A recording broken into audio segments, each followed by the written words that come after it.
Thank you so much all for coming. I am Sally McMorris. First I want to thank the CANAC for setting up everything and hosting this for us. You're always welcome. And thank you, Chris, and everybody. Well, we're very honored and pleased to have Jennifer Lister and Jamie Carbone from the Landmark Historical Society here. So we welcome you, and you have to hear your program. Thank you. So, as Sally said, I'm Jamie Carbone, Executive Director of the Roslyn Landmark Society. I joined our organization a little over a year and a half ago, and since that time I've been involved working closely with Jennifer on our projects, which she's going to discuss with you a little bit today, especially our Roslyn Grist Mill, our colonial era mill on Old Northern Boulevard in Roslyn. For those of you not familiar with our organization, the Roslyn Landmark Society was founded in 1961 by Dr. Roger and Peggy Gary during a time when that area, the village of Roslyn, was undergoing intense development pressures, particularly due to suburbanization into the 1960s. Since that time, our organization has preserved close to 50 historic structures and counting. Again, one of them is the Roslyn Grist Mill, and we have a few others as well. We are fortunate enough to be stewards of the oldest house in Nassau County, the 1680 Van Nostrand Starkins house. Open every day, Monday through Friday, from about 10 to 2. If you ever want to visit us, please do. Come knock on our door on 36 Main Street, and we will take you down there, and you can have a little tour as well. We had a tour of this organization's building, and it's amazing. So hopefully you all come visit us soon as well. So if you are interested in becoming a member or checking out our organization, I encourage you to look at our website at roslynlandmarks.org, and you can learn a little bit more about us. Maybe come visit us. And I would like to now introduce my esteemed colleague, Jennifer Lister, our project director, and she's going to talk to you a little bit more about our sites. Okay, well, thank you. Thank you all for having me. Again, I'm Jennifer, the project director. I'm happy to be presenting again, actually, to the DAR. We did this as a group in 2022, I think it was, at Hendrick's Tavern. That was lovely. It was a beautiful luncheon that day. So I'm happy to be back, and thank you, Vess and Sally, and for inviting us and letting us, talk to you about the organization and what all the fun stuff we have going on. So a lot has been happening with our restoration efforts since the last time I spoke with you. I'm going to be going over, as Jamie mentioned, the restoration of the Roslyn Grist Mill project, as well as the Mackay Gate Lodge, which we actually just started in 2022. So probably right after I met with you guys, we were getting the ball rolling on that project. So we'll get into that as well. So to start off, we will start with the preservation efforts of the Roslyn Grist Mill. That is our biggest and largest project at this time.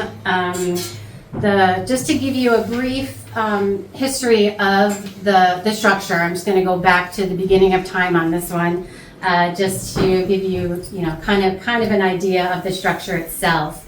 In 1698, John Robison, was later known as Robinson, was granted permission by the town of Hempstead to establish a grist mill on Old Northern Boulevard in Roslyn Village. So that was the first ever grist mill at the location that that the Roslyn Grist Mill is currently.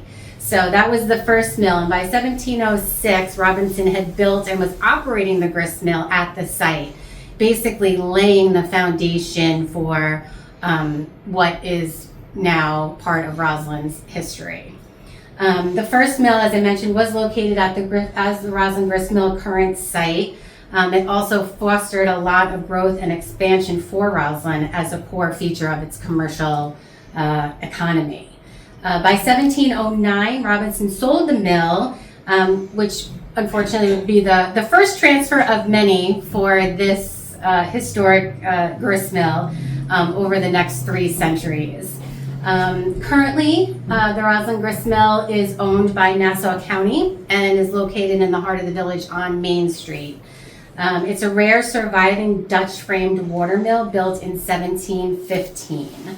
It operated as a working mill for over 150 years and was the economic center of the village, and even mentioned in George Washington's 1790 diary. When completed, the Roslyn Grist Mill will be an educational center and provide historical and educational opportunities, economic investment, tourism, and growth for Long Island.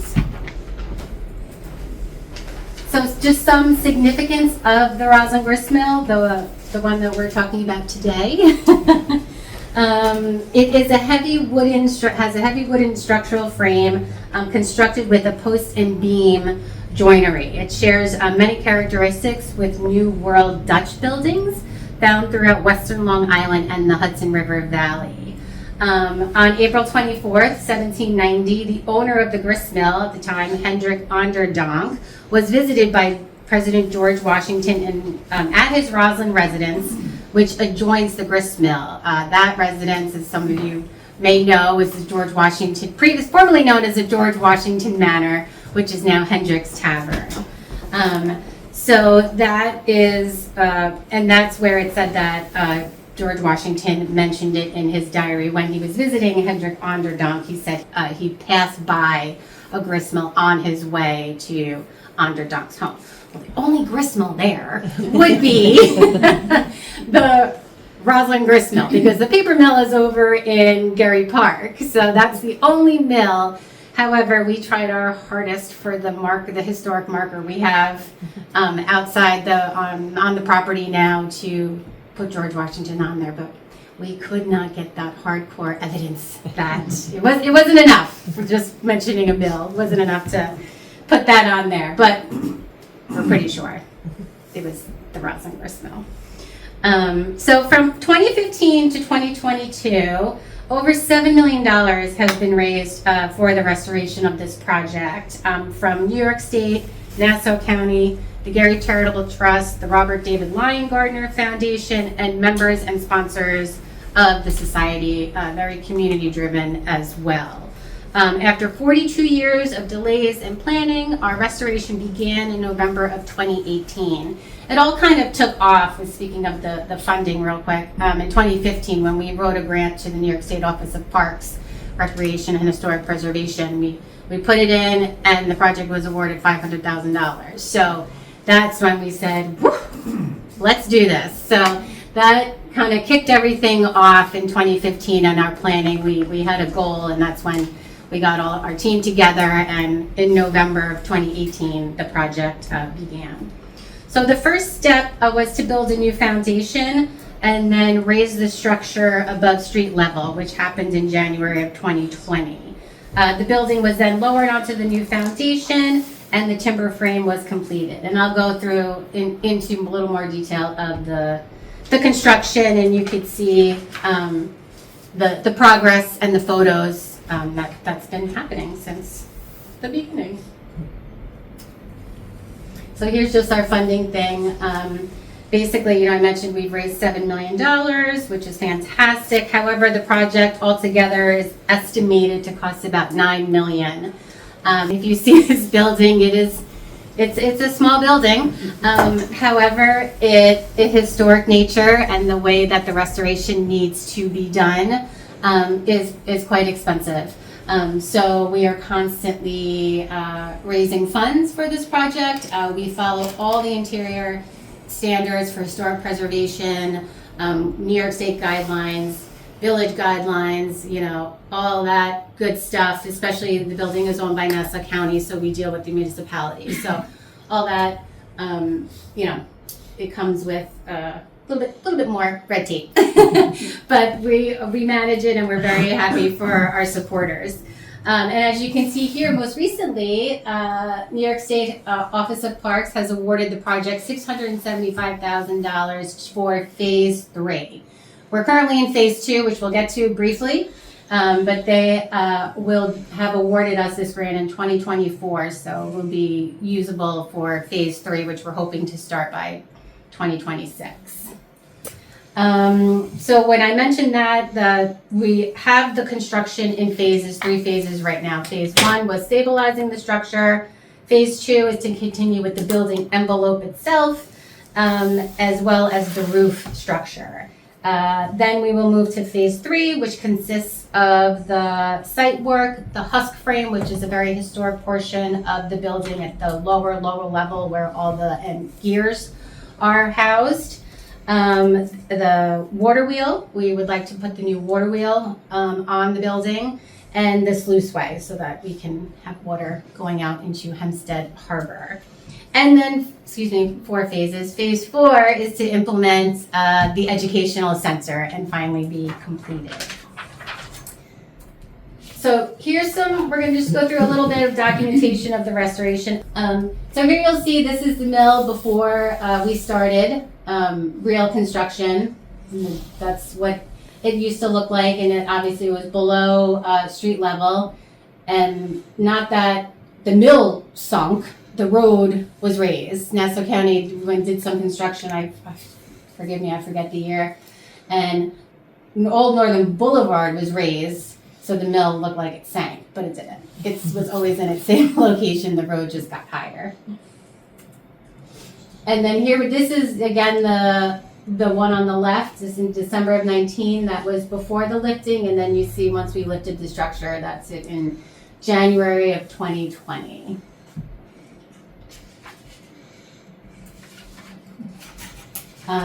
Yes, the structure was, I think the last time I spoke with you guys, we had lifted the building. That was completed in 2020, and this was a huge milestone for this project. To be raised above street level, to provide for the new foundation, as well as to restore the timber frame. So it was raised an additional 4 feet above street level. We needed enough room for the timber framers to do the restoration, to take out the damaged timber beams, to restore them, and then be able to reinstall them. So they needed enough headroom and space in order to get in there to do the work properly. And then after we lifted the building in 2020, we began the foundation work, which was completed by the end of 2021. Really the focus after the lifting for Phase 1 and into Phase 2 is the historic timber frame. These are the original timber beams from the 1700s. Nassau County in the mid-80s did stabilize the structure, so to keep the beams, to keep the building from not falling down. It was a concern. So they did stabilize the structure in the 80s, thankfully, that the building is still standing. The timber frame was restored in Vermont. We have a very skilled timber framer and his crew. They restored the timbers up there. They use a mortise and tenon type of joinery. For those that may not know, a mortise is a cavity cut into the wood, and then the tenon projecting formed at the end of the timber. So they go in like this. Once the timber frame was restored, it did take a while, but then once it was restored, they were brought back to Roslyn, stored at one of our locations, restored, and then later installed. So in 2023, the workers started reinstalling the restored timber columns and tie beams at the grist mill. 14 of the 15 timber bents or columns and tie beams were reinstalled. You can see these are all the timber framers on your right, working on so you can see how big they are. They're pretty tall. Yeah, so all that was reinstalled in 2023. So this enabled the structure to be lowered onto the new foundation, which it is, but the steel beams were able to be removed. The steel beams, that was from the lifting. So the steel beams were supporting the structure. It was lowered, but while it wasn't supported by its actual frame. So once the timber frame was completed, we were able to remove the steel from the structure. And then we did commemorate this exciting moment in July of 2023. We had a Phase 1 completion lowering event. You can see Nassau County Executive Bruce Blakeman, along with other county and village officials, attended. So this little ceremony marked the completion of phase 1 of the restoration. The mill was now supported by its newly restored historic timber frame. So you can see we took out the steel from the lifters, and now the structure is fully supported by its original frame, which was a huge accomplishment, and we were very, very excited about that. So once that was completed, we moved right into phase 2, which began in September of 23. The restoration workers began removing the concrete south wall and restoring the 1700 beams and columns which faces Old Northern Boulevard. You see that's the second to the right. That's the historic 1700s beam that they are taking out to be restored. Temporary bracing was also added on the east and west walls to further secure the building until all the top sill plates are installed. So there was still some stabilization going on. There always is until we have every aspect completed and each one goes at its own pace.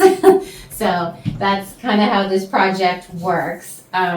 So with the building being supported by its restored timber frame, we were also able to remove the interior bracing that Nassau County had done in the late 80s. That was removed as well.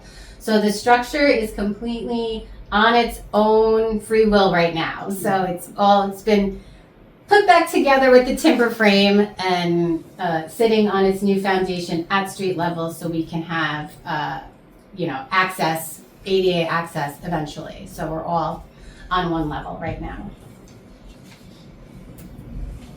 And then here is just phase 2 of the timber frame. So the exterior portion, the columns, the beams completed. Now we're working on the interior of the structure. It continued with removing and replacing large damaged beams, forming an additional concrete pier for support for posts and building, and some scaffolding for workers to get in there. The last stage entails completing the complicated, you can see, joinery and heavy lifting work of at the husk frame area in the lower part of the building. So all right here, these gigantic beams they had to put together. They needed to be installed and replaced to allow for the new floor. So all there on the first floor right now, you see this middle photo, that's where you can enter in, our the little plank they walk over right now. So yeah, they walk in there and they were making these huge beams so that we could put the floor in. And you'll see that this one in the middle, that's kind of the mortise and tenon. They're bolts that go into the beams and that hold the two. And you see the cut in this second top square. That's the mortise and tenon, where you cut one piece of wood and it goes right into the other. Yeah, and you can see how large those beams are on the far right. That's what is going to be the flooring. Well, the support for the flooring. So most recently, we just started and completed in February the roof structure. Before the mill had a flat roof, during construction, we knew we had to put a new roof on the building. So that was removed very early on. We had a flat roof. We were covering the second floor, which is actually the original floor in the mill. So it has a very historic nature to it. So that was protected and covered. So now we just did focus on how the roof was framed. We did now exposing the second floor. If you see all on the far your right, that is the second floor of the building. And we also put temporary sheathing on the south gables of the building. So the roof structure is done.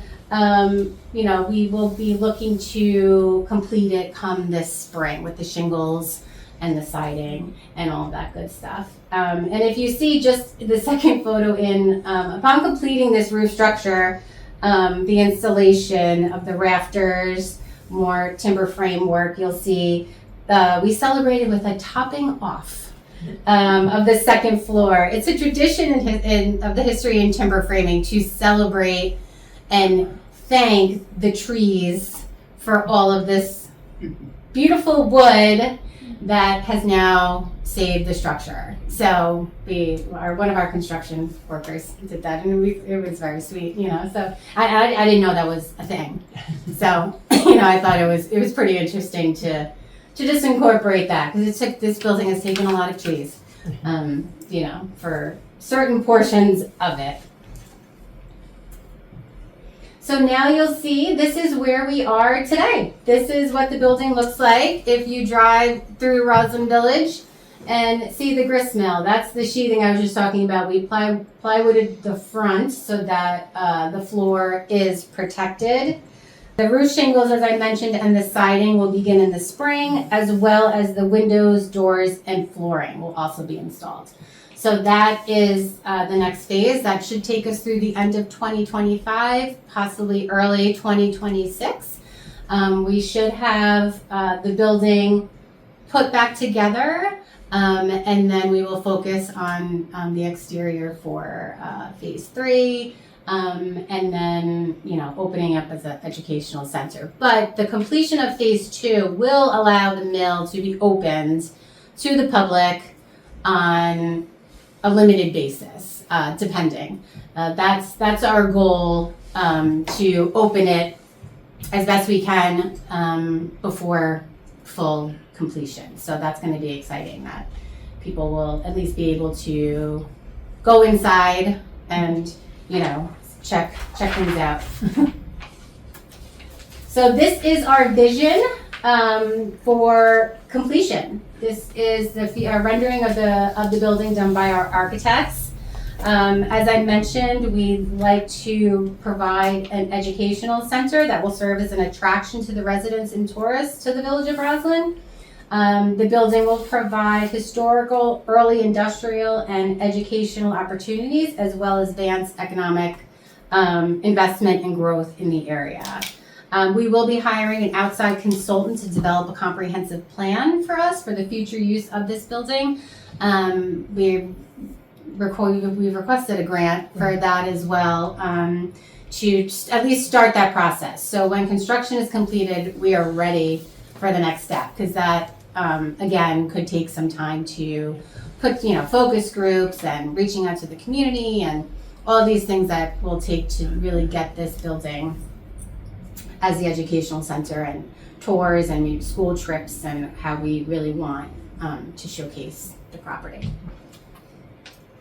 And now we will move on to the Mackay Gate Lodge. Some of you are familiar with the Mackay Gate Lodge. It's located in East Hills.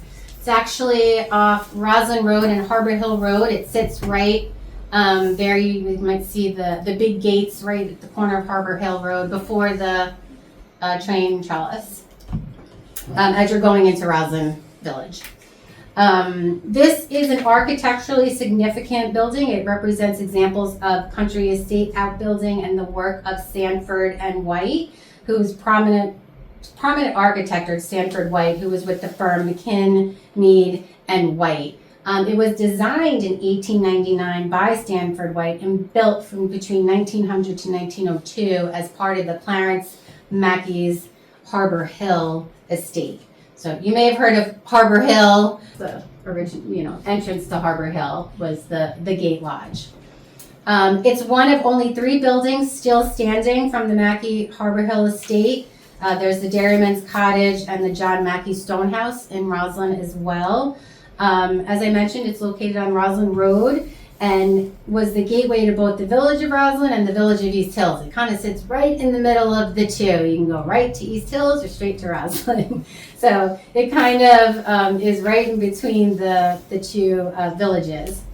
The actual original Harbor Hill mansion was unfortunately demolished in 1947. And then in 1954, the estate and the Gate Lodge was purchased by a real estate builder and became the Country Estates subdivision. So I don't know if some of you know, it was the Country Estates Swim Club. That was what the property became. And that was from 1950 to 2008. The Gate Lodge was used as part of the Country Estates Swim Club. And with the assistance of future funding grants, the vision is to return this building to the way it looked in 1902, including repairing the slate roof, the gutters, the gates, cleaning the limestone, new landscaping, and installing the clock right above the big gate. So we're hoping to put the clock back as well, replicate. So currently, we are in phase 1. We like to phase our projects. It makes it a little bit easier, especially when we are dependent on funding for certain things. It makes my life a lot easier, and everybody's all on the same page. So first off, we needed to clean the property, and we needed to figure out the design and implementation of what we were going to be doing. The project is with the Roslyn Landmark Society and the Village of East Hills, since it is and the Village of East Hills actually owns the Gate Lodge. So we work very closely with them. We're kind of the restoration people, and they are the owners as the municipality. So we are teaming up to get this restoration completed. As I mentioned, it began in 2022, and we're hoping to have phase 1 done by the end of May this year, 2025. So hopefully in the next month or two, we will have this portion of the project completed. What's already been done, as you can see, this here was how the structure looked before we started. Unfortunately, it had been vandalized tremendously. This is on the inside of it, so you may not have you can see all of that from the road, but there was some on the outside of the building too, but this was all on the inside through when you walk through the gates. So we cleaned the graffiti, got as much as, that was a job, we got as much as possible off. I think they did a really good job of getting all of that removed. We cleared a lot of the debris. We also removed the snack shack that was there and the pool. So we took the pool out and all the stuff that remained from the Country Estates Swim Club, which was all broken and vandalized. The pool was covered in graffiti as well, so we took all of that out. We also stabilized the roof. Some of the shingles were, the slate, was unstable. So we stabilized the roof. We put an electrical panel so that there could be some exterior lighting. We are currently fabricating the windows and doors. You'll see on the top right, that's a sample. That's one window that's ready. And they are anticipated to be completed this month and returned to the site. We're also working on the limestone for the walls and the foundation. They have been completed, so we're just waiting on the windows and doors, and all of that will get installed, simultaneously for hopefully the end of this month, early May. The limestone, here, the casings, we need to repair all the window and door casings here. So we have all new limestone blocks that were done for us at a monument company. So once those are installed, then the windows and doors will be able to be reinstalled as well, because some of it has been damaged over the years. So we're estimating this phase is costing about $230,000, and we have funds have been received from the Robert David Lyon Gardner Foundation. We received a grant for the windows and doors from the foundation, the Village of East Hills, and as well as the Roslyn Landmark Society. We continue to reach out to organizations for funding, including New York State, reaching out to them for any support and any grant funding that we can provide. And that's kind of our role in assisting the Village of East Hills, is to help fund this project as well as oversee the historic restoration. Just some accomplishments we've had with this project briefly. we had, thankfully, 3 visionary members of the society that challenged the community in 2024 to support this worthy restoration project. They each donated $10,000 to sponsor a $30,000 match challenge. So we were very grateful for that support. And we are happy to say that we did successfully match the challenge of $30,000. So that all went directly to the project. And as a kickoff from this $30,000 match, we have developed the Mackay Gate Lodge Founders Club. We also established that in conjunction with the $30,000 match challenge.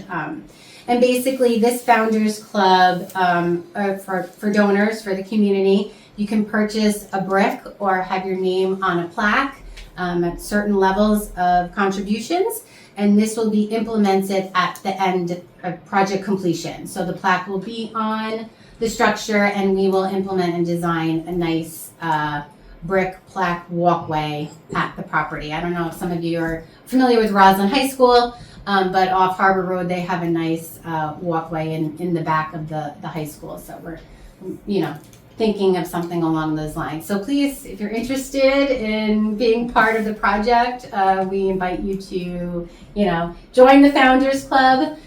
You could see here, this is just another photo I wanted to mention. This is how plywood has been put over all the openings of the structure. Just, I think other photos had everything open, but we further secured. You can see the slate roof is, secured. We had to remove some so that they didn't fall off. You could also see we had the Roslyn High School Art Club did a decorative window project for the Gate Lodge. We installed them in June of 24. So on the far right, Isabella Santos, she was a Gardner Youth Scholar, which the Gardner Foundation gives out scholarships to high school students to do 100 hours of community service for a historical organization, and they get a stipend at the end of their community service. It's a $1,500 scholarship upon completion. So she was our recipient for 23. And as her project, she got her art club at the high school, and we got big canvases, and they just did whatever photos they wanted. We didn't have any, we said make it springy and happy and festive. Let's put, make this building, light up a bit. And that's what they did. So if you pass by, you will see it. They are facing Roslyn Road and some on the Harbor Hill side as well. So that was a fun project and got the community involved and also the high school involved. We're trying to engage more of the school district with the society, whether it be community service, whether it be projects like this, or just trying to get more in the school district to learn about the history of Roslyn and where they live. Is what our goal is with the school district. So again, phase 2 will begin when funds are available and include the roof and clock restoration. We have put in a grant again to New York State for the roof restoration. That is a very intricate job. It's a slate roof. We're going to keep whatever we can that's intact, and we need to replace a few as well. So that is a big job, but we are looking to do that as phase 2. And then phase 3 will be design and implement the educational center, which will be really geared towards East Hills. This is a very early rendering we received from one of our trustees who's an architect. Is just this could be the idea. It's not a definite, it could be. But so yeah, basically having something in that open area when you walk through the gates, there is just concrete open, and a retaining wall in the back to put a little bit of an educational center in the middle, and learning about the structure, learning about East Hills, and all of that, and how it, learning about Harbor Hill as well, because that's what this structure was all about. And the history of that. So just a few things on the Roslyn Landmark Society end. We do a lot of public engagement to get the word out in regards to our organization, as well as, learning about the history of Roslyn. We try to do monthly lectures or every couple months, when, things come available, we're happy to, do a program. So if anybody ever is interested or knows someone that likes to do programs or lectures, we're open and happy to schedule for our members and community. So a fun one, I just wanted to mention, we're having a colonial breakfast with Diane Schwind on April 26th. It's going to be a family fun event at Trinity Church. She's going to do a historic breakfast as what George Washington would have had when he visited Roslyn. She's going to have an open hearth, a little fire, on an open hearth, and she's going to do pancakes, waffles, what else? Meals, teas. And it's going to be an outdoor event on the front lawn of Trinity Church, and it should be a really exciting, family-friendly time. So hopefully some of you will visit us. Yeah. Not this Saturday, next Saturday. And then again, we have a lecture event coming up and a book signing. And then we do have our walking tours. We have one in the summer, the first Saturday in June, which would be June 7th. And then we also will have one likely again in the fall, September, October. We have our media volunteer here, Florence Westergaard. Her husband, Craig, who's a trustee, runs the walking tours. We really had a hard time at the house tours trying to get people to open their home. It was great. We loved it. We kept doing it. And then we found that the walking tour was better engaging and people actually really do enjoy it. So we're gearing towards that right now. So we'll have 2 of those. And he does 2 tours, 10 a.m. and 1 p.m. So you have your choice. They walk all day. And that's what we have. Thank you so much.